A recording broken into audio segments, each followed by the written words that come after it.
Assalamualaikum warahmatullahi wabarakatuh. Alhamdulillahirabbil alamin. Bersyukur kita kepada hadirat Allah Subhanahu wa taala dengan limpah dan puji kepada Allah kerana telah memberikan kita nikmat iman dan nikmat Islam serta kekuatan dan kesihatan kepada kita semua dapat berkumpul pada malam ini. Marilah kita sama-sama membanyakkan selawat dan salam kita kepada junjungan besar Nabi Muhammad SAW. Semoga kita termasuk dalam kalangan hamba-Nya yang taat yang berhak mendapat syafaat di akhirat kelak. Bagi memberkati majlis pengajian kita pada malam ini, kita mulakan dengan ummul kitab Al-Fatihah. A'udzubillahi minasyaitonir rajim. Bismillahirrahmanirrahim. Alhamdulillahirabbil alamin, arrahmanir rahim, maliki yaumiddin. Iyyaka na'budu wa iyyaka nasta'in. Ihdinas siratal mustaqim. Siratal ladzina an'amta 'alaihim ghairil maghdubi 'alaihim waladdallin. Alhamdulillah, pertama-tama sekali saya mengucapkan terima kasih kepada muslimin dan muslimat, sahabat-sahabat yang sudi meluangkan masa untuk berada dalam majlis ilmu kita pada malam ini. Terima kasih juga kepada Ustaz Muhammad Nasir kerana sudi meluangkan masa untuk memimpin kita untuk meneruskan pengajian tadabbur surah Al-Kahfi kita pada malam ini. Baik, saya rasa tanpa membuang masa kita boleh memulakan pengajian kita pada malam ini. Jadi sebelum itu, untuk pemberitahuan kepada sahabat-sahabat yang ingin mengulang kaji pelajaran kita bermula dari ayat pertama hingga ke-57, kita boleh rujuk ke YouTube EG1 Muslim Community, insya-Allah. Jadi saya serahkan kepada Ustaz Muhammad Nasir untuk memulakan pengajian tadabbur surah Al-Kahfi kita pada malam ini. Tafadhal ya Ustaz.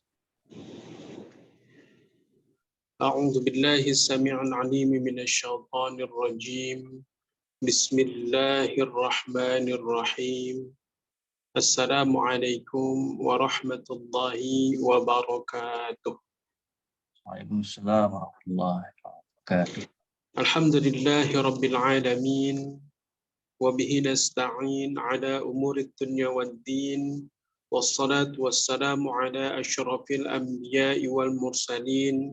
Wa ala alihi wa ashabihi. Wa man tabi'ahum bi ihsanin ila yaumiddin. Ashhadu an la ilaha illallah wahdahu la syarika lah. Wa ashhadu anna Muhammadan abduhu wa rasuluh. Rabbi shrah li sadri wa yassir li amri wahlul 'uqdatam min lisani yafqahu qawli. Qalu subhanaka la 'ilma lana illa ma 'allamtana innaka antal alimul hakim. Wa la hawla wa la quwwata illa billahil aliyyil azim. Radina billahi rabba wa bil islami dina wa bi Muhammadin nabiyya wa rasula. Hasbunallah wa ni'mal wakil, ni'mal maula wa ni'man nasir. Allahumma faqihu fid din wa 'allimhu ta'wil, amma ba'd. Alhamdulillah, segala puji bagi Allah yang masih memberi nikmat kepada kita sehingga pada detik ini, di tahun yang baru pada tahun Masehi, kita dapat bersama kembali meneruskan perbincangan kita dalam membincangkan surah Al-Kahfi. Mudah-mudahan istiqamah kita berterusan dan kita pula dalam kumpulan hamba-hamba yang bersyukur. Begitu juga berselawat dan menghidupkan sunnah baginda Nabi sallallahu alaihi wasallam. Mudah-mudahan dengan membanyakkan berselawat dan menghidupkan sunnahnya, kita layak untuk mendapatkan syafaat nanti di yaumil akhir. Amin ya rabbal alamin. Alhamdulillah, terima kasih kepada tuan pengurusi majlis kita, Tuan Izzat, dan tuan-tuan, abang-abang yang dirahmati Allah pada malam ini yang hadir dalam kuliah kita secara dalam talian, dan tuan-tuan puan-puan yang melihat selepas daripada perbincangan kita malam ini. Mudah-mudahan ianya menjadi satu asbab untuk Allah suka kita, untuk Allah cinta kita, sebab kita membincangkan ayat atau kalamullah, kalimah-kalimah yang diturunkan oleh Allah untuk kita sebagai panduan dalam kehidupan. Dan hari ini kita akan teruskan pada ayat 57 57 dalam surah Al-Kahfi. InsyaAllah kita akan baca terlebih dahulu seperti biasa. Kita baca dalam 4 ayat pada muka surat ni. Jika ada masa kita akan tambah lagi insyaAllah. Lagipun kita punya surah ni dah tak berapa banyak lagi. Mungkin kita akan boleh habiskan dalam beberapa lagi pertemuan insyaAllah. Sama-sama kita 58 Ustaz, ayat 58. sekarang 58. Ha. Okey, baik. Kita teruskan, kita baca terlebih dahulu. A'udzu billahi minasyaitonir rajim. A'udzu billahi minasyaitonir rajim. Bismillahirrahmanirrahim. Bismillahirrahmanirrahim. Wa rabbukal ghafuru dzur rahmah. Rabbukal ghafuru dzur rahmah. Law yu'akhidhuhum bima kasabu la'ajjala lahumul 'adzab. Law يؤاخذهم بما كسبوا لعجل لهم العذاب بل لهم موعد لن يجدوا من دونه موئلا بل لهم موعد لن يجدوا من دونه موئلا وتلك القرى أهلكناهم لما ظلموا وتلك تلك القرى أهلكناهم لما ظلموا وجعلنا لمهلكهم موعدا وجعلنا لمهلكهم موعدا وإذ قال موسى لفتاه لا أبرح حتى أبلغ مجمع البحرين أو أمضي حقبا وإذ قال موسى لفتاه لا أبرح حتى أبلغ مجمع البحرين أو أمضي حقبا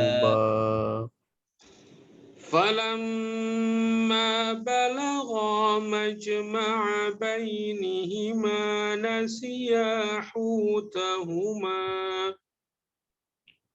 فلما بلغا مجمع بينهما نسيا نسيا حوتهما حوتهما فاتخذ سبيله في البحر سربا فاتخذ سبيله في البحر سربا صدق الله العظيم.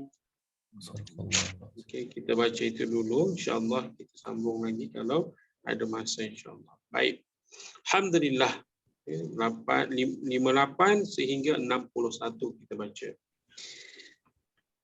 Di mana pada ayat ini ada satu jaminan, ada satu perkara yang Allah ingin beritahu ke atas kita, kepada mereka-mereka yang telah diceritakan oleh Allah bagaimana perbuatan-perbuatan jahat yang dibuat oleh manusia, sama ada yang zalim pada manusia, yang zalim kepada Allah, hukum hakam Allah, semuanya Allah Azza wa Jalla sedang beri jaminan pada ayat ini untuk kita bersegera mengambil satu kesempatan emas yang diberikan oleh Allah.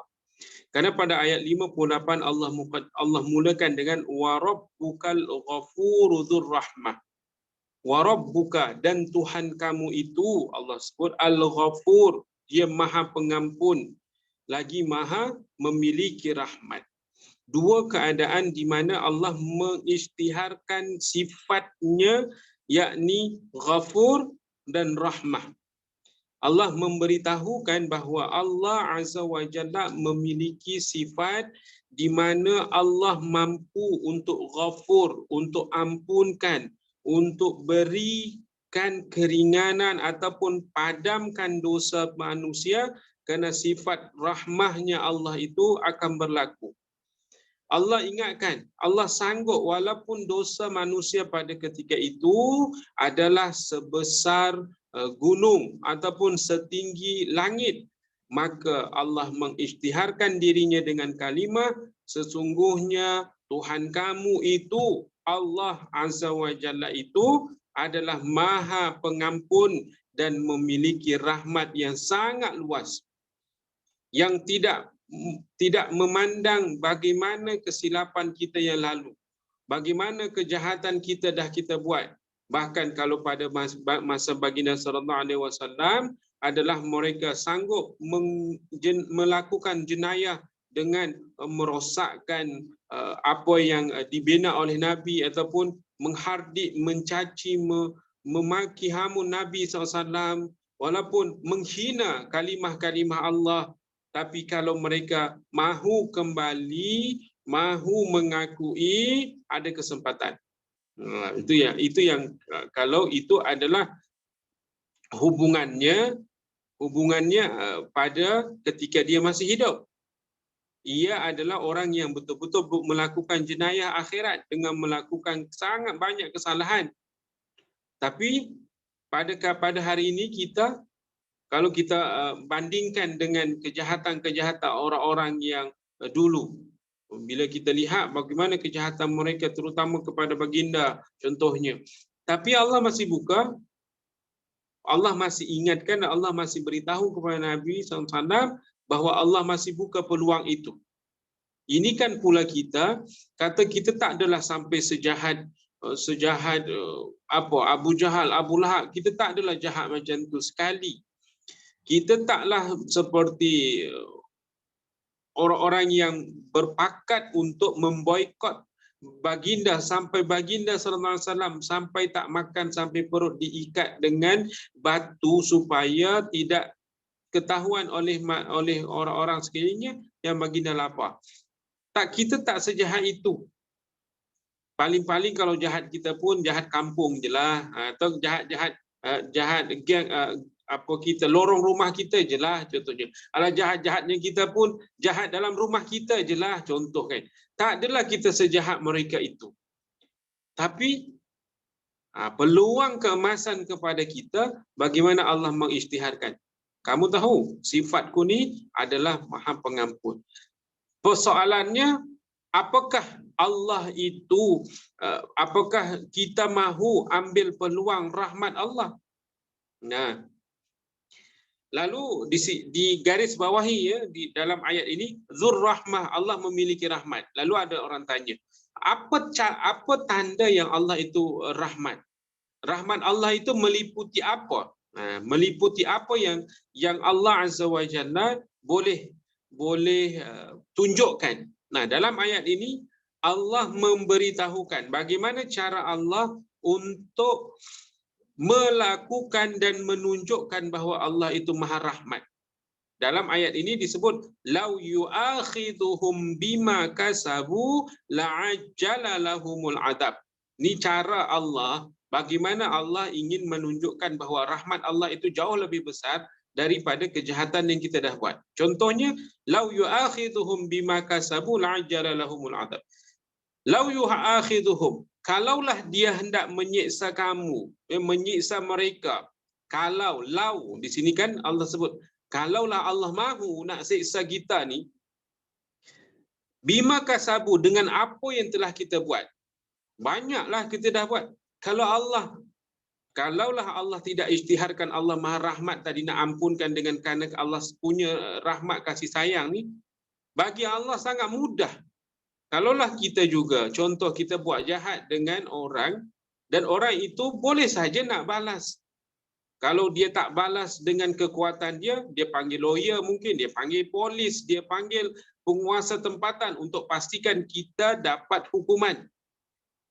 Dan biasanya kalau manusia, dia akan buat, oh kamu jahat dengan saya, okey tak apa, saya akan gunakan, dia akan gunakan kuasa dia untuk pastikan kita dihukum.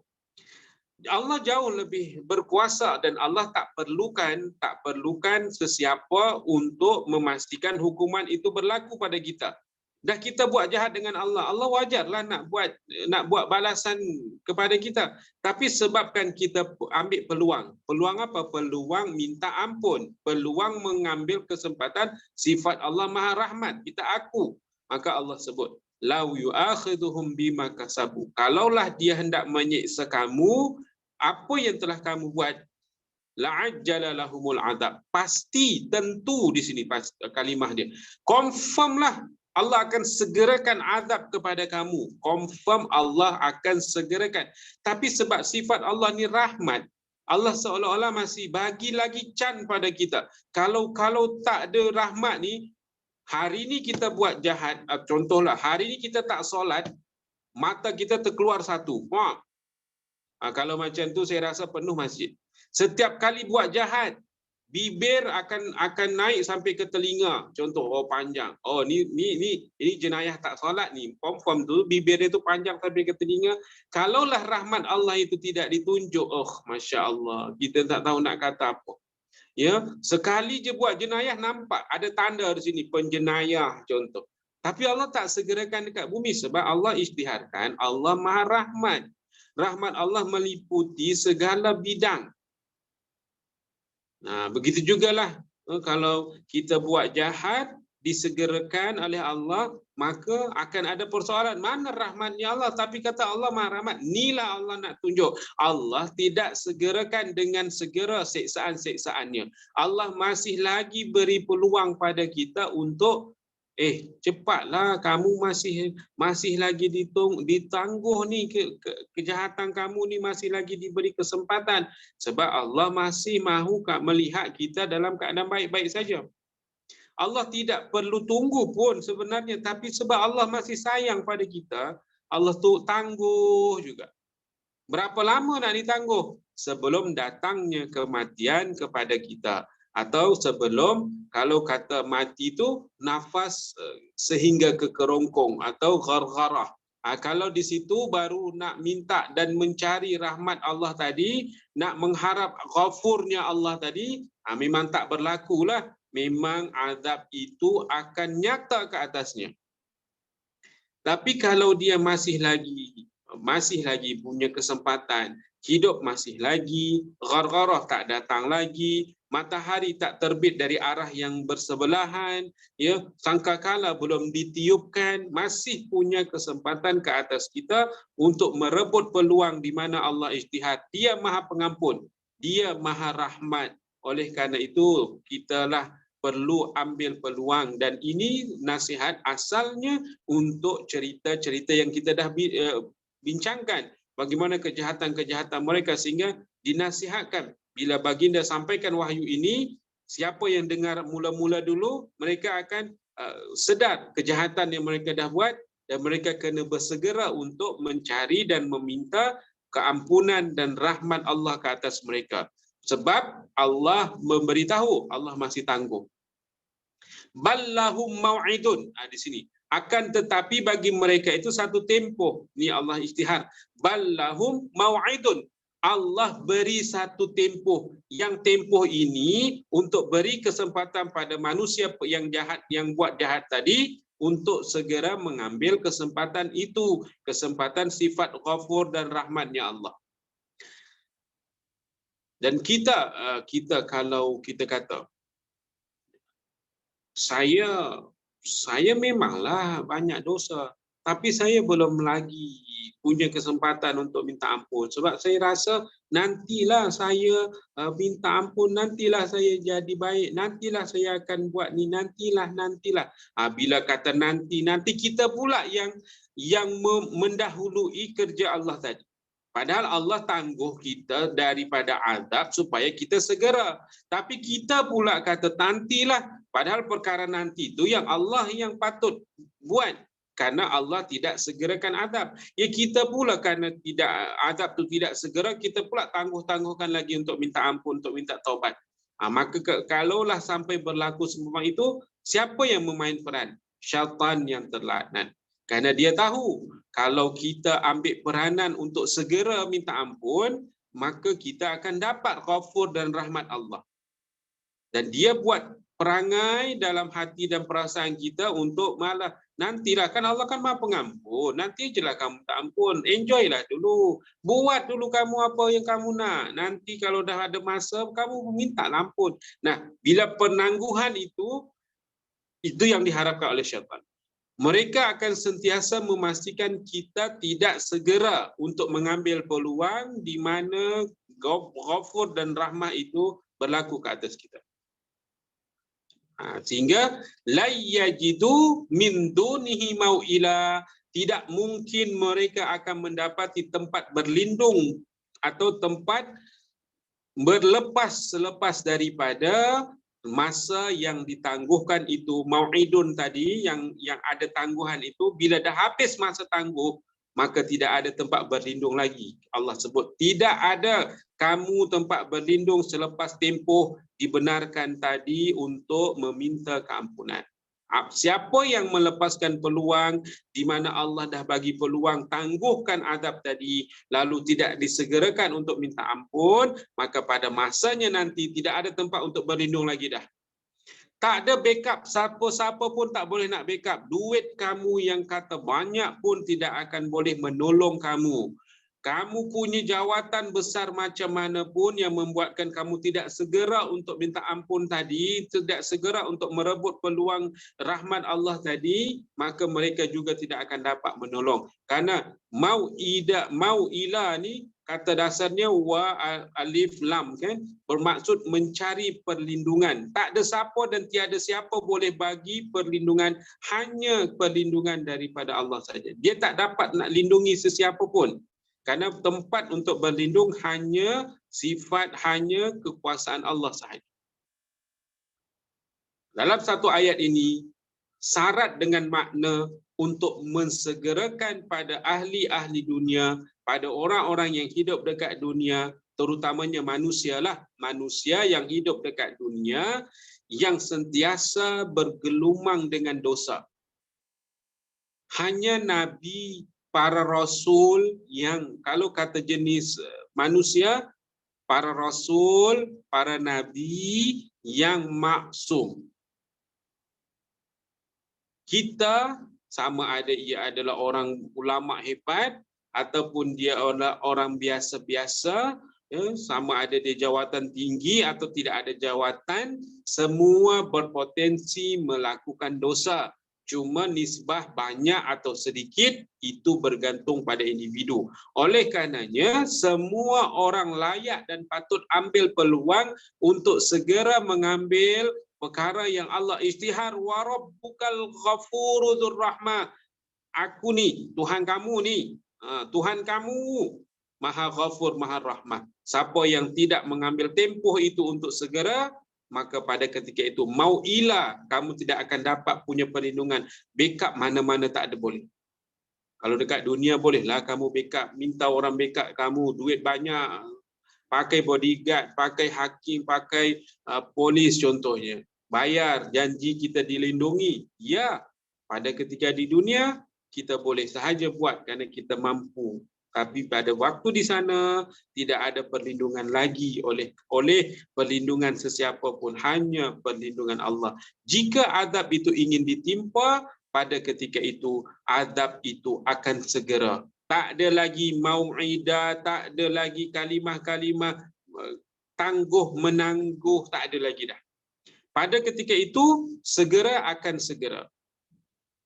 Jika berat, ia adalah berat. Ya, itu yang kita perlu minta kepada Allah, ya Rabb. Dalam dunia ni, dalam dunia ni macam-macam Allah dah bagi pada kita. Duit dah banyak. Ya. Kalau kata kerja dah ada, kalaupun tak banyak macam jutawan-jutawan pun setidaknya dah cukup dah. Ya. Kalau kata lebih tu, ianya bergantung pada individu.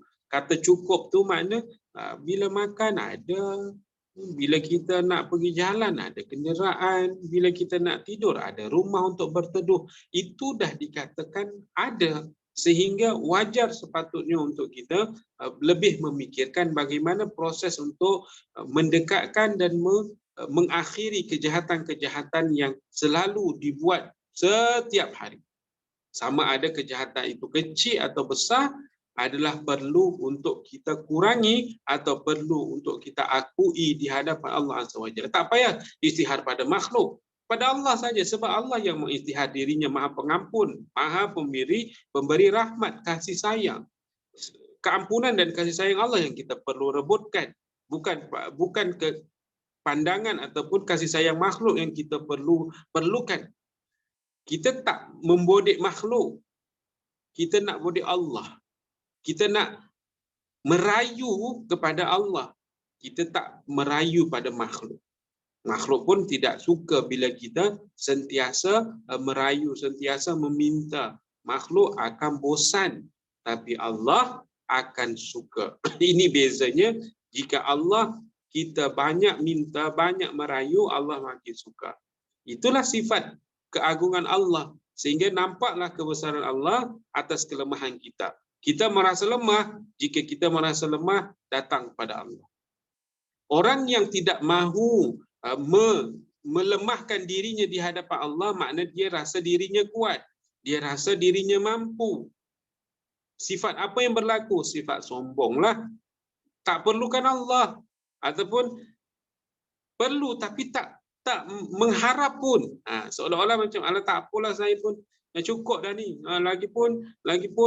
Seolah-olah dia telah memastikan dirinya telah memadai dengan perkara-perkara yang dia dah buat, sampai bila buat silap pun tak perlu dan tak payah pun, sebab perkara-perkara itu berlaku, bermain dalam pemikiran-pemikiran orang-orang yang sentiasa merasa dan tidak pernah meminta kepada Allah dalam bentuk ampunan dan rahmat kasih sayang Allah. Dan ayat 58 mengingatkan kepada kita semua, layak dan sepatutnya lah kita untuk meminta walaupun kita rasa kita belum buat dosa. Tapi janganlah rasa seumpama itu. Kerana kadang-kadang ketika kita merasa tidak berdosa, kadang-kadang itu jadi satu dosa.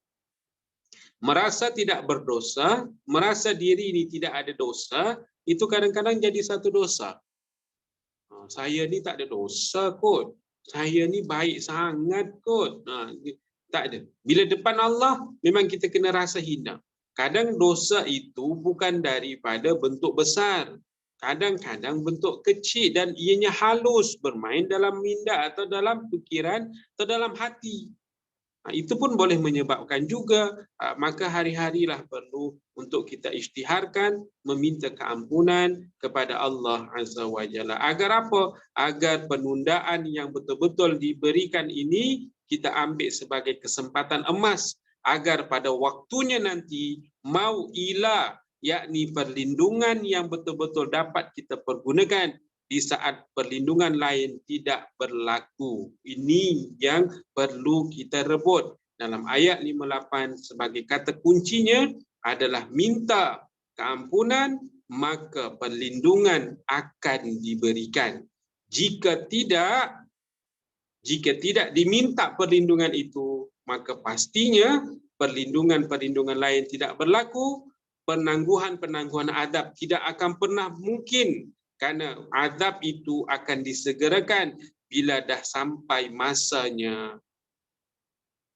Oleh kerana itu, tuan-tuan puan-puan rahmat dari Allah Subhanahu wa taala, mari berazam dalam tahun yang baru ini, kita dalam tempoh yang dibenarkan hidup lagi, jom kita buat satu agenda dalam kehidupan kita, sehari mesti ada minta ampun. Sama ada pagi ataupun tengah hari ataupun sebelum kita tidurkan seketika pada malam hari. Ni kalau mudahnya kan sebelum tidur tu senang. Sebelum tidur tu dah ambil wudu kan, ataupun masa habis-habis solat pun boleh juga. Tapi kalau sibuk sangat, sebelum tidur tu, ya Rab, hari ni aku, lepas tu saya dah maafkan orang lain, mudah-mudahan mereka maafkan saya maafkan, engkau maafkan aku ya Rab. Kalimah-kalimah yang mudah, yang simpel untuk menutup harian kita dengan akuan-akuan yang sangat-sangat diperlukan.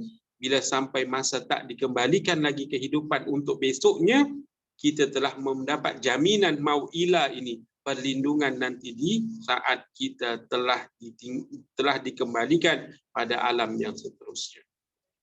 Setiap hari perlu minta ampun. Ya. Saya kan dah minta ampun dah 2 minggu yang lepas. Takkan setiap hari? Ya. Karena baginda pun menunjukkan, baginda pun menyebutkan bagaimana baginda sentiasa beristighfar. Bahkan orang yang telah dijamin syurga, dirinya telah dikategorikan maksum, tapi masih lagi meminta kepada Allah Azza wa Jalla. Kita apatah lagi, wajar dan patutlah untuk kita bersegera mengambil peluang ini. Baik, dan seterusnya dalam ayat 59, watilkal qura ahlaknahum. Dan itulah, di sini disebut, dan itulah qura, penduduk-penduduk negara ataupun penduduk-penduduk kampung. Kita kata orang-orang yang duduk pada satu-satu negeri, satu-satu tempat, satu-satu negara. Ahlaknahum, yang telah kami binasakan. Kenapa? Sebab umat-umat terdahulu, orang-orang yang punya generasi-generasi terdahulu telah melakukan banyak jenayah, banyak kesalahan. Tapi mereka tidak mengambil kesempatan untuk meminta. Akhirnya Allah beritahu dan ingatkan, watilkal qura ahlaknahum. Dulu penduduk-penduduk negeri ni, penduduk-penduduk satu tempat, dah diberi kesempatan, tapi masih tetap tangguh menangguh. Nah, bila sampai masanya Allah binasakan negeri itu, Allah binasakan negara itu, sampai umat-umatnya menjadi umat-umat yang terlaknat. Umat-umat yang ingkar, matinya dalam keadaan melakukan pelbagai-bagai kejahatan. Dan sampailah mereka dibinasakan oleh Allah. Bagaimana generasi ke generasi itu muncul? Daripada zaman Nabi-Nabi yang terdahulu, setiap kali habis proses Nabi tersebut, dan ketika penduduknya ingkar, Allah segerakan bagaimana dibinasakannya umat-umat terdahulu. Tapi tiba pada zaman Nabi, pada baginda Nabi SAW, Allah tidak menjadikan seumpama itu kebinasaan disegerakan. Itu yang kita sebut tadi. Kenapa? Sebab Nabi SAW sentiasa meminta kepada Allah untuk satu penangguhan juga. Sebab kerana kasih sayang Nabi, Nabi pohon kepada Allah, ya Rab, janganlah buat macam umat-umat terdahulu, buat jahat sahaja penduduknya. Bila dah sampai tahap tak boleh nak dicakap, tak boleh nak dinasihat, turun badai, turun petir, turun banjir, musnah habis. Tak ada seorang pun, hanya orang-orang yang beriman saja selamat. Tak nak. Nabi sangat-sangat takut perkara itu berlaku pada umatnya. Maka datanglah satu rahmat Allah, beri kesempatan khas untuk umat baginda. Oleh kerana itulah peluang keemasan kepada kita, kalau bila masa sampai, bila ada kesempatan hidup, jangan ditangguh-tangguh lagi untuk membuat satu kebaikan atau pengakuan kepada Allah. Sebab lamma zalamu, mereka penduduk-penduduk negeri itu dibinasakan oleh Allah sebab kezaliman mereka. Kejahatan mereka melampau-lampau. Sama ada ia berhubung dengan jenayah perdagangan, jenayah pada baginda SAW, contoh pada nabi-nabinya dibunuh, melanggar semua aturan, bahkan melakukan kesyirikan. Azab daripada Allah Azza wa Jalla, wa ja'alna limahlikihim mau'ida, sehingga Allah Azza wa Jalla jadikan kebinasaan kepada mereka itu pada waktu dan tempat yang memang telah ditentukan. Wa ja'alna limahlikihim mau'ida, Allah jadikan azab itu kerana kezaliman mereka pada tempat yang telah Allah tentukan. Sehingga ada satu garis, contoh zaman Nabi Lut atau zaman Nabi-Nabi terdahulu. Dibinasakan adalah pada mana negeri yang tempat disampaikan risalah Allah. Dan kita tengok peninggalan-peninggalan zaman-zaman Nabi-Nabi terdahulu, ini tempat yang dilaknat, ini tempat yang dibinasakannya umat Nabi ini, umat Nabi itu. Habis, tak ada lagi tertinggal satu generasi pun. Kerana itu adalah satu peluang ketika diberikan hanya dalam tempoh yang sangat singkat. Sepanjang proses penyampaian risalah Allah, sepanjang itulah masa tempoh mereka untuk cepat dan minta ampun. Maknanya kalau kata, okey, katalah Nabi Musa alaihi salam berdakwah, kata tak sampai 1000 tahun, tak sampai ratus-ratus tahun contohnya, hanya dalam tempoh puluh-puluh tahun. Nah, dalam tempoh itu sahajalah proses mereka untuk mencari dan segera untuk kembali ke pangkal jalan. Jadi selagi nabi-nabi mereka masih berdakwah, mereka ada kesempatan itu. Tapi bila dah sampai tempohnya, ini yang Allah sebut, wa tilkal qura ahlaknahum lamma zalamu wa ja'alna limahlikihim mau'ida. Tempat mana titik awal dan titik akhir tempat untuk berdakwah itu, maka di sekeliling itulah, dalam kawasan itulah Allah Azza wa Jalla akan binasakan mana yang jahat, mana yang ingkar, mana yang derhaka kepada Allah.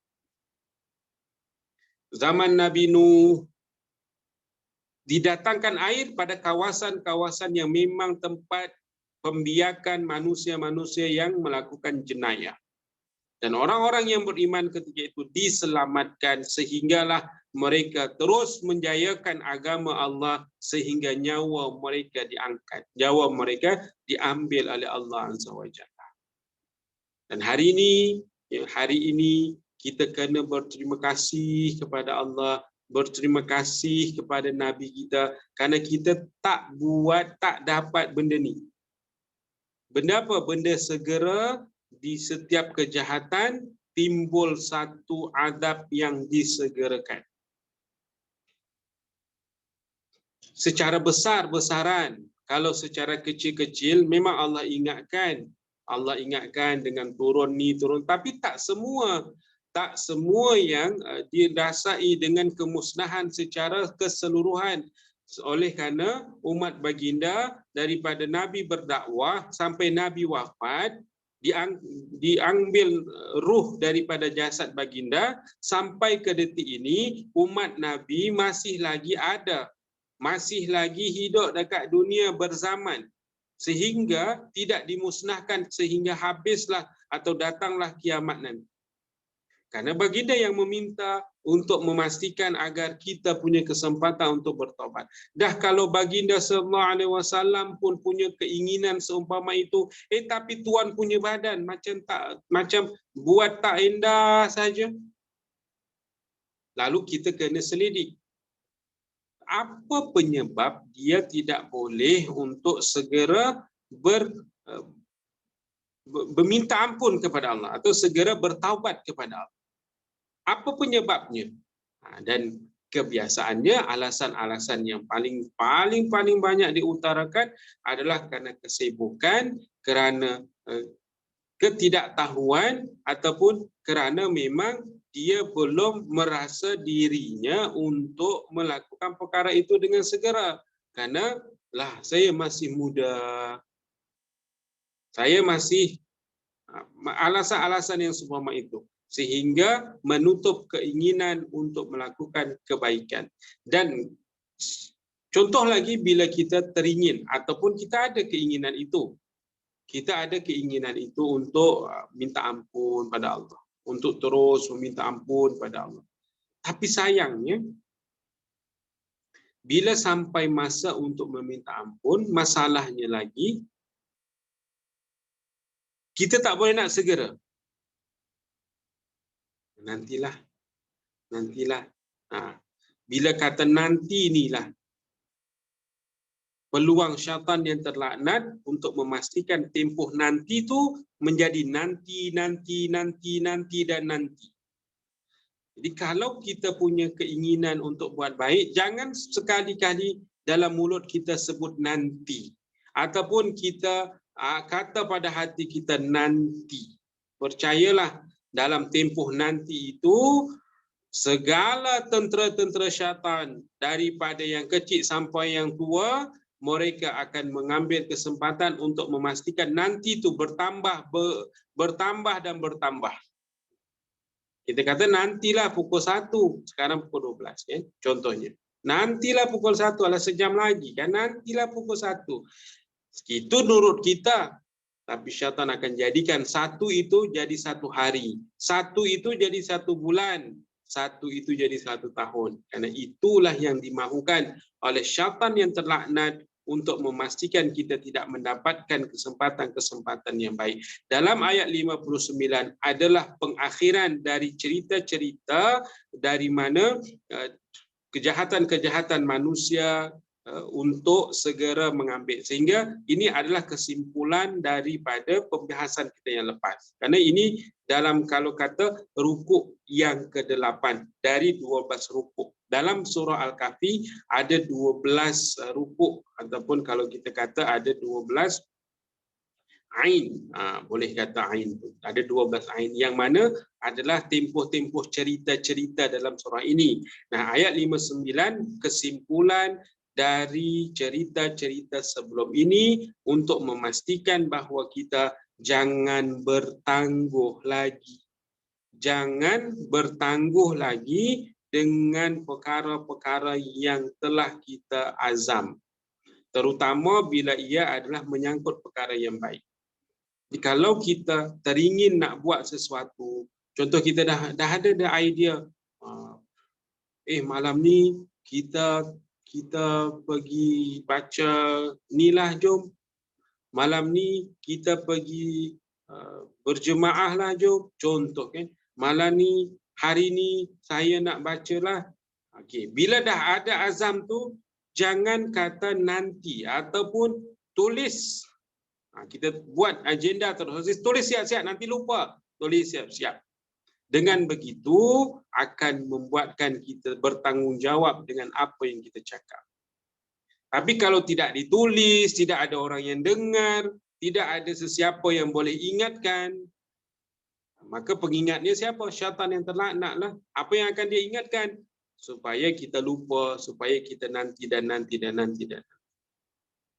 kalau kita ada azam, jangan sorang-sorang.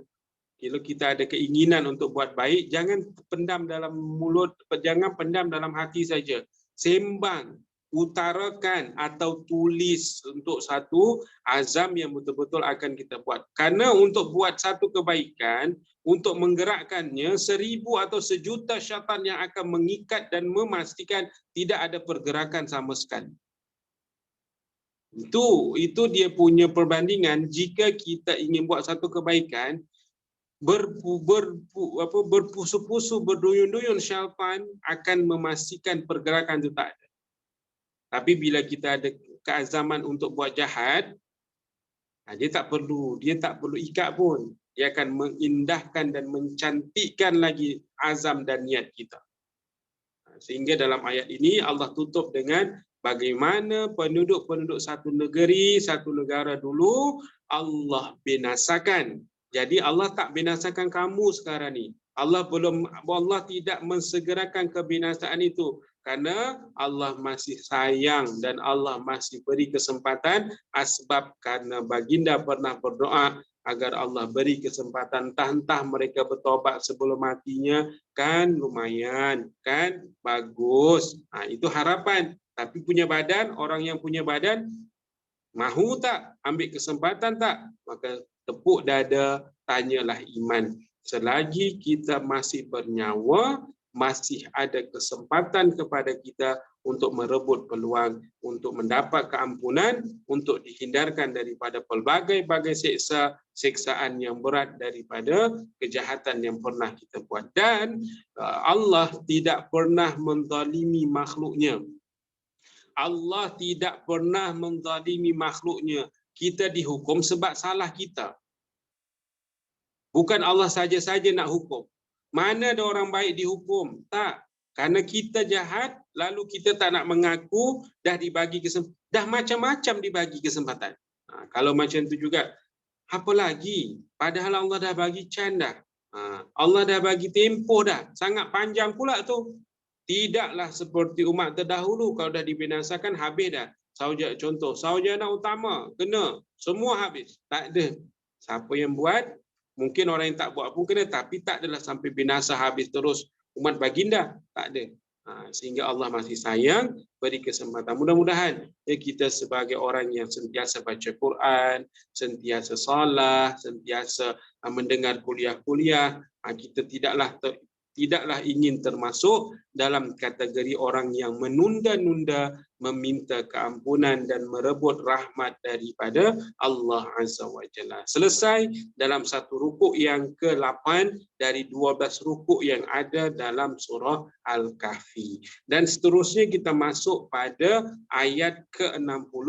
Ini adalah ayat di mana bermulanya kisah yang seterusnya antara Nabi Musa alaihissalam dengan proses pertemuan dengan Nabi Khidir alaihissalam. Ya, dan ini juga adalah satu syubhah pada manusia. Jadi pada ayat 82 juga perenggan keempat juga disebut Nabi Musa dan Nabi Khidir tentang ujian, tentang ilmu, tentang perkara-perkara yang zahir ataupun yang batin. Sedikit tentang latar belakang kisah mereka ni sebelum kita teruskan. Permulaannya disebut bahawa Nabi Musa pernah ditanya oleh umatnya. Ini kisah ya. Pada masa itu Nabi Musa pernah ditanya oleh umatnya, adakah ada orang lain yang lebih pandai daripada baginda? Jadi pada ketika itu kan Nabi Musa nabi, bila nabi mestilah memiliki pengetahuan yang atas ilham Allah kan. Bila sampai masa itu maka Nabi Musa pun menjawab dalam bentuk umum, dalam bentuk yang bukan okey si fulan bin fulan lebih pandai, tak. Tapi jawapan bila ditanya ada tak orang yang lebih pandai, jadi Nabi Musa pun jawab, kerana memang seorang nabi dan yang paling alim sekali dalam kalangan umat ni, jadi baginda jawab yang dia adalah yang paling alim. Ada tak orang yang paling alim pada ketika itu? Tapi baginda tidak sertakan nama, dan pada ketika itu dia kata memang seorang nabi pastilah orang yang paling alim, paling pandai. Dan ketika itu kerana disertakan dengan kalimah itulah Nabi Musa telah diuji oleh Allah. Maknanya pada saat ditanya ada tak orang yang paling alim, paling bagus, paling pandai, ada tak orang pandai ketika itu? Pada ketika itu disoal dan baginda pun Nabi Musa alaihissalam, lah saya nabi, mestilah saya yang paling ni. Maka ketika jawapan itu adalah sayalah orangnya, gitu kan. Maka Allah pun memberikan satu peluang atau satu tunjuk bahawa pandainya kita sebenarnya ada orang yang jauh lebih pandai lagi. Jadi kalau ada soalan itu muncul juga pada kita kan, hebat kamu ya. Alhamdulillah tak adalah sehebat. Kalau kata hebat, ada orang lagi hebat lagi. Itu kan. Kalau kita, iyalah, saya dekat kampung ni memang saya yang paling hebat lah. Tiba-tiba ada orang yang jauh lebih hebat. Dan ini adalah kalimah-kalimah yang muncul ketika itu. Jadi adab disebut adalah adab. Bolehkah seorang manusia lebih pandai dari Nabi? Mestilah ada juga, tapi Nabi tetap paling berhikmah, tetap paling hebat. tapi bila ditanya ada. Ilmu Allah sangat luas. Allah boleh kurniakan pada sesiapa sahaja. Dengan adanya satu soalan, lalu ketika jawapan itu muncul kerana saya lah kot yang paling alim, yang paling pandai sebab saya Nabi. Ketika itu dan Allah tunjukkan, maka berlakulah kisah ataupun berlakulah pertemuan antara Nabi Musa dengan Nabi Khidir alaihissalam untuk memberitahu bahawa ada langit di atas langit.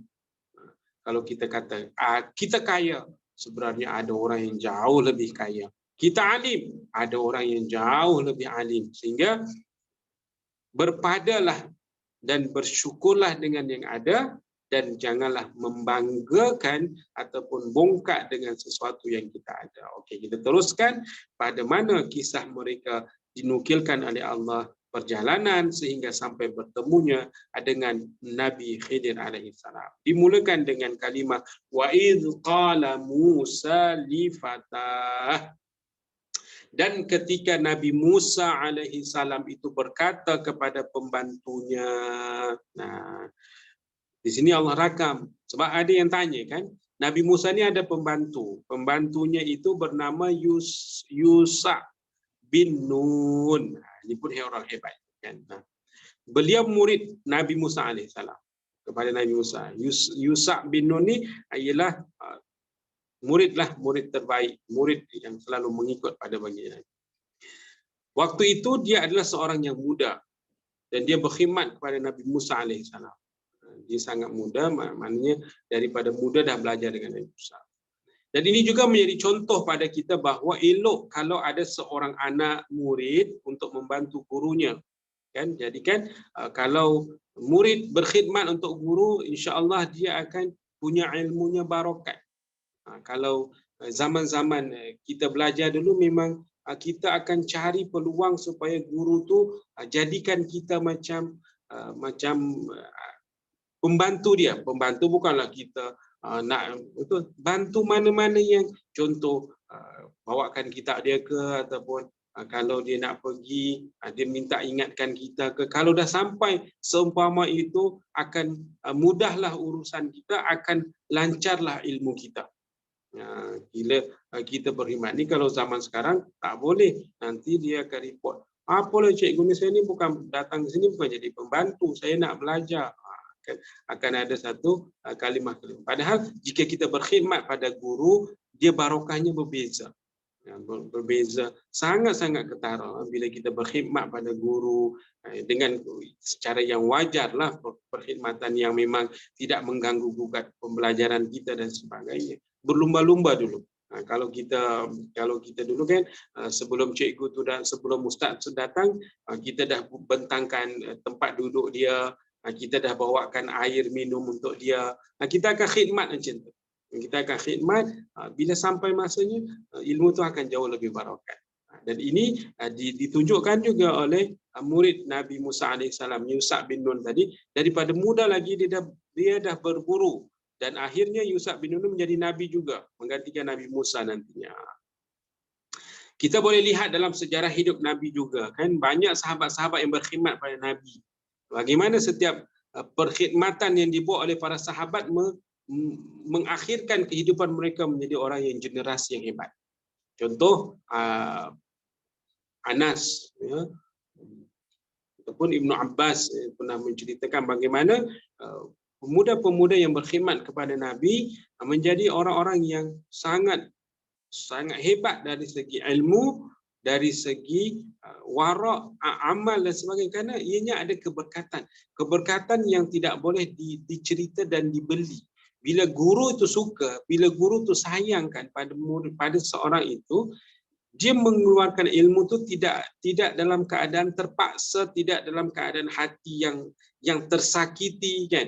Bila dia suka dan rela dia keluarkan ilmu, maka akan mudah dan sampai ke dalam hati-hati muridnya. Bila murid tidak beradab dengan seorang guru, dia hanya akan menyampaikan saja. Sampai je tanggungjawab dia, dah habis masa dah selesai. Padahal kita bukan hanya sekadar ingin tahu apa yang disampaikan, kita ingin dapat ilmu itu menjadi keberkatan pada kehidupan yang seterusnya. Kalau kata nak tahu baca sendiri pun kita dah boleh tahu. Kita baca je semua tu, dah tahu kita. 1 tambah 1 2. Tak perlu kita adakan guru, kita baca je semua tu dekat buku dah kita tahu. Cuma kita nak keberkatan dan sesuatu. Dan ini yang digambarkan ataupun yang dilihat oleh, maknanya kita selesaikan dulu. Kita buat dulu, kita berkhidmat, insya-Allah ada satu kebaikan. Dan ini dibuat oleh Nabi Musa AS bagaimana beliau punya murid dan muridnya pula dengan cara berkhidmat yang baik, dan disebutkan la abrahu, aku tidak akan berhenti. Kalimah ini bermaksud putus atau berhenti atau lemah. Nabi Musa berniat tidak akan berhenti berjalan mencari tempat pertemuan. Karena pada ketika itu, tuan-tuan puan-puan rahmat dari Allah SWT, Nabi Musa dengan muridnya diberi tahu ataupun diberi ingat, kan ada orang yang jauh lebih hebat, yang jauh lebih berilmu. Tapi ketika dikatakan sayalah orang yang berilmu tu, kan? Sayalah orang yang hebat tu. Okay.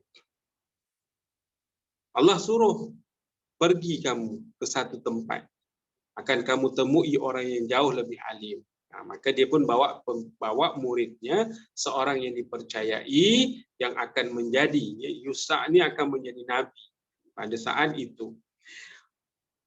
Bawa murid, lalu dia kata kepada muridnya, la abrahu, aku tidak akan berhenti berjalan, aku tidak akan lemah. Ini satu motivasi bahawa baginda akan terus cari. Sebab ada orang ternyata yang jauh berilmu dibanding ada orang yang ada ilmunya jauh.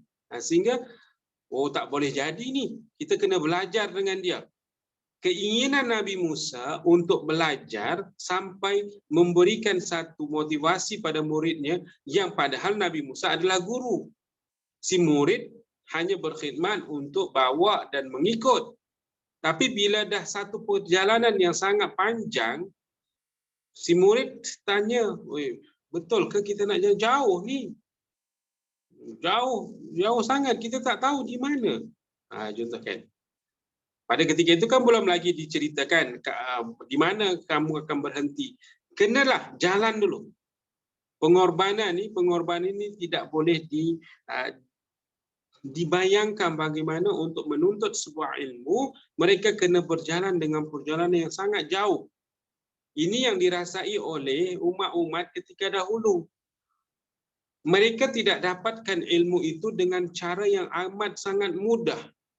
Untuk dapat sebuah ilmu, mereka kena berjalan, mereka kena melakukan satu perjalanan. Tak boleh stay dekat situ sahaja. Dan ini Nabi Musa buat satu perkara di mana ketika diberitahu ada orang yang jauh lebih berilmu, yang dia pula memang Nabi Musa AS memang tak boleh nak tinggal diam, kena dapat ilmu tu untuk belajar juga. Bila ketika satu perjalanan, dan perjalanannya bukan dekat, sangat jauh. Mengalahkan perjalanan kita, contoh dengan kenderaan yang tidak ada, dengan harus mengandalkan kaki sahaja. Banyak benda yang membuatkan sepatutnya nantilah, tapi sebabkan ilmu. Kerana ilmu membuatkan la abrahu, aku tidak akan berhenti. Dan ini motivasi pada kita. Kalau kita kata sikitnya orang dalam kuliah kita, la abrahu, AJK kena cakap benda ni pada hati, pada diri atau pada sesemuanya. La abrahu, kita tak akan berhenti, biarkan seorang ke dua orang, sebab zaman dulu nak dapat ilmu bukan mudah. Mereka kena berjalan, mereka tak boleh stay. Kita stay dekat rumah ni masing-masing ni, kita dengar saja melalui online kan, mudahnya kita. Itu pun masih lagi kadang-kadang tidak ada keinginan. Sedangkan mereka tak ada kemudahan itu.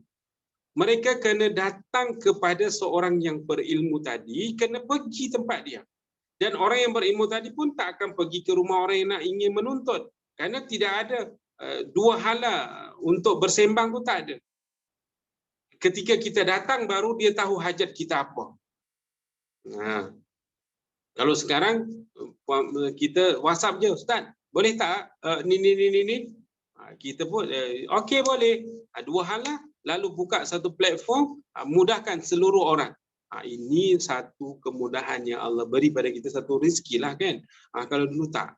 Inilah yang mereka kata, sekarang ni Masya Allah sangat mudah untuk kita dapat ilmu. Tapi tidak pada mula-mula dulu. Bahkan Nabi Musa, Allah gambarkan bagaimana ketika Allah suruh kamu belajar tu, satu orang tu jauh lebih pandai lagi, banyak ilmunya. Maka dia bawa seorang untuk menemani, lalu perjalanan itu tidak mudah, tapi motivasinya kepada pelajarnya untuk menunjukkan bahawa guru sahaja pun, gurunya pun perlu jalan pun dengan kata semangat, belajar tetap pergi juga walaupun jauh. Muridnya apa lagi, jika dah guru kata macam tu, murid lagilah bersemangat. Tapi kalau kata, ya ke, sikit orang dah lah, tak apalah, kita batalkan je lah kelas kita. Guru dah kata macam tu, murid, oh okey, oh seronoklah, balik awal kita hari ni. Macam tu kan. Ini yang pada siapa yang membawa. Kalau kata guru, tak apa, kita belajar juga. Sikit-sikitlah dapatnya, banyak kamu. Contoh kita baca Quran, ke kelas Quran. Okey, kalau ramai dapatnya 1 muka surat. Tapi kalau sikit, kamu boleh dapat 3-4 muka surat. Masa yang sama sejam. Kan untung kamu. Sikit banyak, tak apa, tetap jalan. Kita samalah macam tu juga ilmu sekarang ni, majlis ilmu. Berapa orang kita dalam kuliah malam ni? Ada 4 orang. Jalanlah 4 orang janji ilmu tetap disampaikan. Ini motivasi lah, disebut motivasi untuk meneruskan majlis-majlis ilmu. Nabi Musa pun kena berjalan dan ditanya oleh murid macam mana? La abrah, jangan berhenti, terus. Tak apa, jalan je berapa-berapalah. Dan hatta di sini disebutkan hatta ablugha majma'al bahrain, sehinggalah aku sampai ke tempat pertemuan 2 laut. Sebelum sampai di situ, kita tak perlu berhenti. Nak sampai 2 laut ni, baginda tekad tidak akan berhenti sehingga jumpa tempat pertemuan 2 laut yang disebutkan oleh Allah sebagai tempat baginda akan bertemu dengan orang yang lebih pandai daripada baginda. Kalau ada disebut laut itu, kawasan laut tu laut Mediterranean. Nama tempat tu ada yang sebutlah, macam-macam tafsiran diberikan. Ya, laut Mediterranean, macam mana sebut dia tu. Dan dalam tafsir jalan lain juga disebut antara laut Romawi dan laut Parsi dari sebelah timur. Kalau dalam tafsir jalan lain, antara laut Romawi ketika itu Rom dan laut Parsi di sebelah timurnya itu. Ada yang juga mengatakan bahawa lautan itu adalah antara laut Masin dan laut Tawa. Laut Masin dan laut Tawa tu dekat Jordan ya. Siapa pernah pergi tu. Laut tu tidak akan berbaur kan antara Masin dengan Tawa contohnya. Wallahu alam di mana, tapi yang pastinya adalah satu tempat di mana itu petanda awal untuk menemui orang yang disebut oleh Allah jauh lebih tinggi makrifat ilmunya dibandingkan ketika itu ada pada Nabi Musa AS. Terus berjalan, tak penting di sini. Ataupun kata mana-mana tempat sekalipun itu tidak di-highlight oleh Allah ataupun tidak disebut tempat itu, kerana tempat itu tidak menjadikan apapun kebaikan sehingga bila nak dicari tak apa. Tapi poinnya adalah pertemuan itu. Poinnya adalah ketika mereka bertemu, apa yang mereka pelajari, apa yang Nabi Musa akan dapat. Dan Nabi Musa ketika itu terus dia berjalan. Sampailah Allah teruskan keinginan itu, sampailah au amdiya huquba, disebut di sini, dan atau aku akan terus berjalan untuk masa yang sangat panjang. Kalau kata tak jumpalah 2 laut tadi pun, aku akan terus jalan. Dah sampai ke tak sampai ke Huquba, kena terus dalam masa kata tidak kisahlah berapa lama sekalipun, kerana kegairahannya untuk mendapatkan sebuah ilmu adalah jauh lebih besar daripada kepenatan yang bakal ia terima. Ini adalah orang-orang yang kata berilmu. Orang yang berilmu ni, dia tidak akan puas dengan sesebuah ilmu sahaja. Dia akan terus berupaya untuk menambah. Kalau ada orang yang bangga dengan sesebuah ilmu, dengan takaburnya untuk menyebutkan bahawa saya ni dah faham, saya dah pakar ni. Padahal jika bila didampakkan seorang yang jauh lebih pakar, mereka akan tertunduk malu. Tapi tidak pada Nabi Musa pada ketika itu, walaupun dia pernah menjawab dengan jawapan seumpama itu, tapi ketika disebutkan ada orang yang jauh lebih hebat juga, maka ketika itu pertemuannya tidak dihiraukan, kepenatannya tidak dirasai, karena inginnya disebutkan belajar dengan seorang yang disebut oleh Allah jauh lebih hebat. Kemana dia nak pergi? Contohlah kan diberikan contoh, kita boleh lihat bagaimana contoh diberikan Nabi Musa. Nabi Musa ni seorang yang diberikan ilmu banyak. Tapi apabila diberitahu ada lagi guru yang lebih pandai, dia tak sombong. Ini penting. Memanglah awalnya kita kata contoh kita kan, saya pakarlah dalam bab ni, tapi ada orang kata, taklah, tadi aku baru jumpa lah pakar ni. Okay. Saya rasa dia jauh lebih pandai dari kamu lah. Sikap yang ada pada kita. Oh iya ke? Bestnya kalau boleh jumpa dengan dia. Nak belajar juga ni, nak tambah lagi. Itu sikap. Sebab Nabi Musa kan, kita tu. Saya rasa saya yang paling pandai lah. Tapi ketika Allah sebut, ada. Nah, Nabi Musa hilangkan keangkuhannya tadi, sikap yang kata pandai tadi tu, dia hilangkan, dia leburkan egonya tadi tu, dia benam, sehingga dia nak tahu juga apa betul ke, bagaimana dia boleh dikatakan jauh lebih pandai. Sehingga datang bukan untuk menguji, datang bukan untuk betul ke dia pandai, aku uji dulu. Dia tak, dia akan selam, dia akan cari dan dia akan belajar. Niatnya untuk belajar. Ini contoh tidak ada kesombongan yang muncul dalam hati Nabi Musa pada ketika ia ingin belajar pada seseorang guru. Jadi kalau kita adab kita lah, walaupun saya dah tahu dah bab ni pun. Jadi jangan kita tunjuk dalam keadaan kita ni malah pandai sangatlah. Percayalah, bila bab benda yang kita dah belajar sekalipun, bila kita belajar lagi, pasti ada satu, dua ataupun satu kalimah, dua kalimah penambahan yang baru, ilmu yang baru kita akan dapat. Walaupun bab yang sama, tajuk yang sama, tapi jika kita ulang dengan cara yang berbeza, akan dapat ilmu yang lain. Hari ini, benda yang sama, ayat ini. Puan-puan, tuan-tuan dengar ayat ni. Tapi bila tuan-tuan baca lagi ayat ni dan dengar ceramah orang lain pula contohnya, ada satu tambah lah. Ada satu. Karena ilmu Allah luas. Semakin kita minum, semakin kita haus. Inilah sikap pada ilmu. Semakin kita menyelam, dia ada satu kan kalimah. Semakin kita tahu satu, semakin kita tahu satu, rupanya semakin banyak kita tak tahu. Kita tahu satu bab, rupa-rupanya banyak lagi bab yang kita belum tahu. Ilmu tu macam tu. Dia tak akan pernah puas dan tidak akan pernah penuh. Karena sangat luasnya ilmu Allah. Dan inilah yang digambarkan pada ayat 60, bagaimana kesungguhan Nabi Musa untuk mencari guru yang diisytiharkan, punya kelebihan dan punya ilmu yang baik. Dan sebagai yang terakhir pada ayat 61 yang kita baca, falamma balagha majma'a bainihima falamma balagha majma'a bainihima. Di sini diteruskan, falamma, apabila mereka sampai majma'a bainihima, pada pertemuan antara dua laut. Di sini disampaikan usahanya berjaya. Setelah berjalan sampai di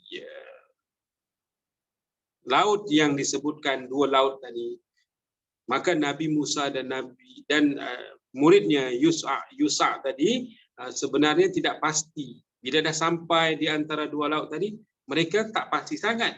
Inikah tempat yang disebut pertemuan tu?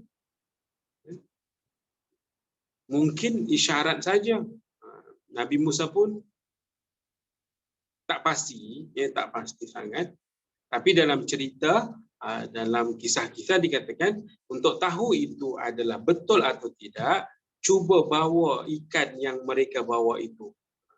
Dan Nabi Musa hanya diberitahu bahawa ikan yang mereka bawa itu akan melakukan perkara yang pelik. Ikan itu adalah ikan kering.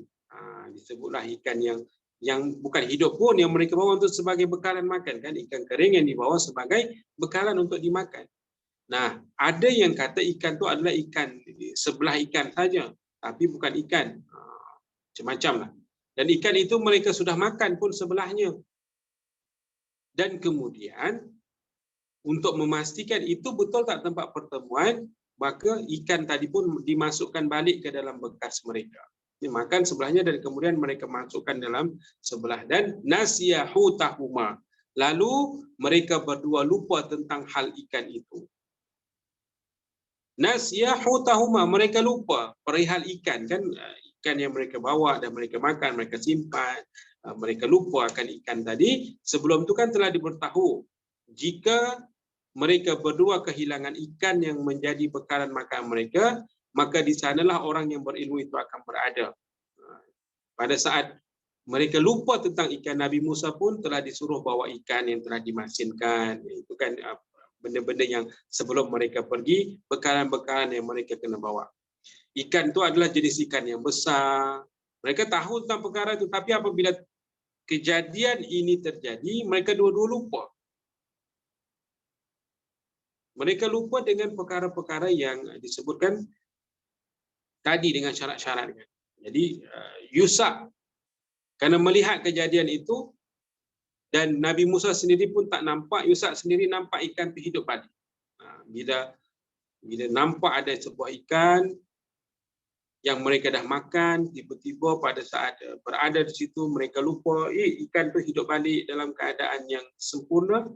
Fattakhidha sabilahu fil bahri saroba. Lalu ikan itu pun mengambil jalan ke dalam laut.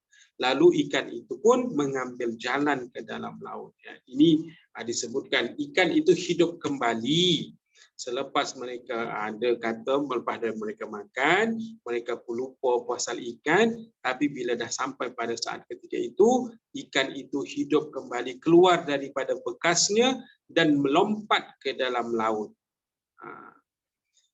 Mereka masih pegang, patutnya ikan tu tak ada bergerak. Tapi bila dah sampai tempat tadi yang dikata syaratnya tadi, dan ikan itu pula dalam keadaan hidup dan melompat ke dalam laut, melarikan diri dengan jelas, maka perkara itu disebut pelik. Ikan yang sudah mati, ikan yang sudah dimakan pun, ya, ketika itu kenapa boleh hidup balik? Keluar daripada bekas, lalu masuk ke dalam air laut. Perkara pelik inilah yang menyebabkan salah satu syarat, salah satu ciri di mana telah dekatnya pertemuan antara Nabi Musa alaihi salam dengan guru yang ingin dijumpai. Perkara-perkara ini perlu disebut adalah perkara iman. Ya, perkara iman yang apabila ikan itu sahaja, ikan itu kena pada air laut, terjadilah lubang di pantai sebesar terowong, dan ikan itu pula masuk dalam terowong itu, dan ikan itu masuk lagi dalam air laut. Allah jadikan air laut itu membeku, dan berbagai-bagai kisah yang disebutkan bagaimana proses untuk bertemunya Nabi Musa alaihi salam dengan orang yang disebutkan untuk belajar dengannya. Dan perkara-perkara ini disebut adalah berdua tidak perasan. Poinnya, mereka tidak perasan bahawa ikan itu akan hidup, maka bila mereka teringat akan kembali, mereka cari balik kesan-kesan itu, barulah di situ nanti insya-Allah pada ayat yang seterusnya bagaimana baginda Nabi Musa alaihissalam bertemu dengan Nabi Khidir alaihissalam dengan cara dan perkara yang nampak macam pelik, tapi itulah ciri dan cara Allah untuk memberi tahu bahawa mereka telah dekat untuk bertemu dengan Nabi Khidir alaihissalam. Wallahu a'lam. Jadi kisah-kisah seumpama ini dimulakan dengan peristiwa-peristiwa yang kita kata mencabar minda dan iman.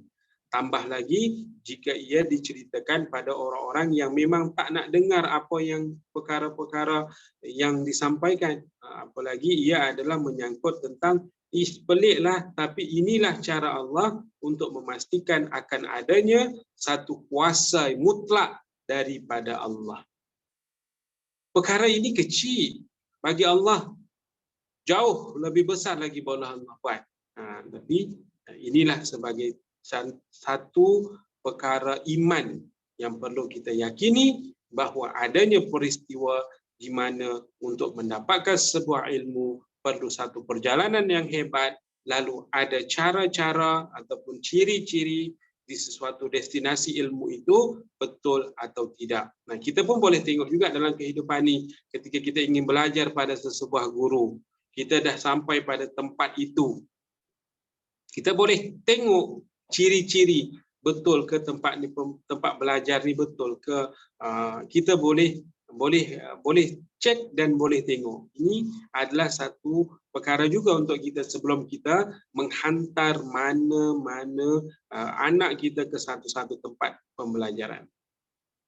Kalau kita tengok sekolahnya betul ke ni, cikgu-cikgunya macam mana dan sebagainya, sebagai satu perkara untuk kita agar tidak salah menghantar, tidak salah membawa kepada pembelajaran anak kita.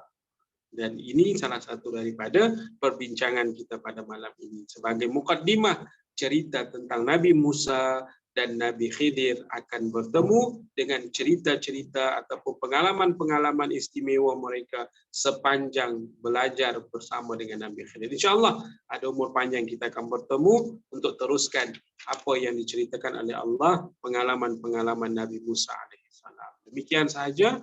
Saya kembalikan kepada Tanizat untuk sesi yang seterusnya ataupun kita tutup dengan doa. Wallahu a'lam. Alhamdulillahirabbil alamin. Terima kasih kepada Ustaz kerana sekali lagi kerana sudi meluangkan masa dengan kami untuk meneruskan pengajian pada malam ini, iaitu dalam surah Al-Kahfi dari ayat 58 hingga 61.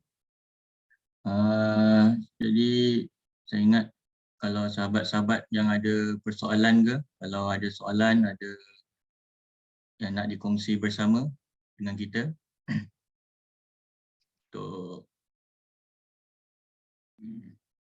okay, jadi saya fikir kalau mungkin tak ada siapa yang nak tanya. Zain tak ada? Bayis tak ada?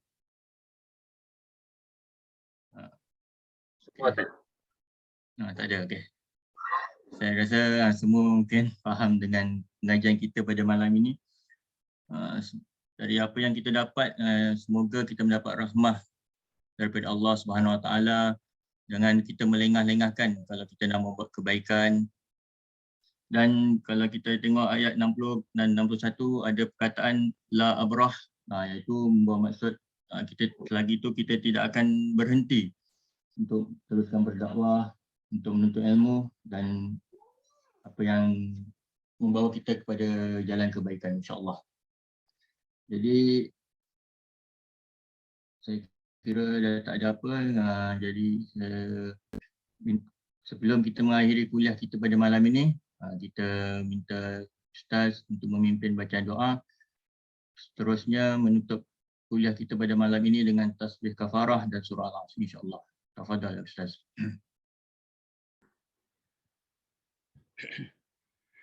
Tak, suara tak ada. A'udzu billahi minasyaitonir rajim. Bismillahirrahmanirrahim. Alhamdulillahirabbil alamin wassalatu wassalamu ala asyrafil anbiya'i wal mursalin wa ala alihi wa sahbihi ajma'in.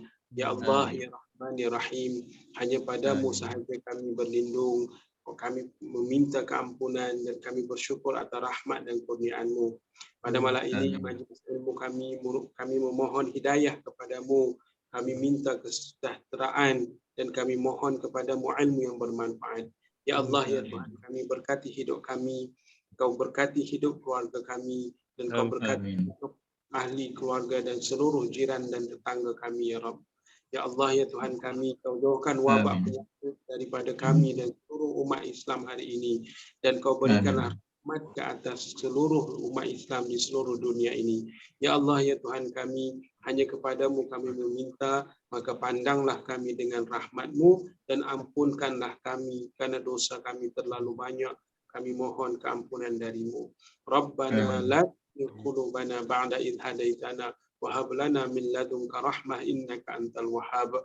Rabbana anfusana wa illam taghfir lana wa tarhamna lanakunanna minal khasirin. Rabbana atina fid dunya hasanah wa fil akhirati hasanah wa qina adzabannar. Wa sallallahu ala sayyidina Muhammad wa ala alihi wa sahbihi ajma'in. Walhamdulillahi rabbil alamin. Subhanallah bihamdihi, subhanakallahumma wa bihamdika, asyhadu an la ilaha illa anta wa atubu ilaik. Wal 'asr innal insana lafi khusr illa alladhina amanu wa 'amilus shalihat wa tawassaw bil haqqi wa tawassaw bis sabr. Okey, assalamualaikum semuanya. Waalaikumsalam. Terima kasih Ustaz. Ustaz.